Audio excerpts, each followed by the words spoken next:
पालिया के थाना भागड़ के इलाके सादुल्लापुर में दिल दहला देने वाला वाक़या पेश आया, जहां रकम के तनाज़ा पे बदबख्त बेटे एहसानुल्लाह ने फायरिंग करके अपने 75 साल वालिद मोहम्मद हुसैन, 65 साल वालिदा रसूल बीबी और 35 साल बीबी मारिया बीबी को कत्ल कर दिया।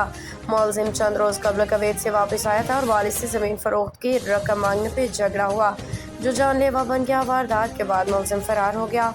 पुलिस ने लाशों को पोस्टमार्टम के लिए THQ अस्पताल पालिया मुंतकिल कर दिया, जबकि गिरफ्तारी के लिए छापे मारे जा रहे हैं। IG पंजाब ने वाक़े की रिपोर्ट RPO गुजरांवाला से तलब कर ली है। DPO मंडी बहाउद्दीन ने फौरी गिरफ्तारी का हुक्म देते हुए मुलजिम की तलाश के लिए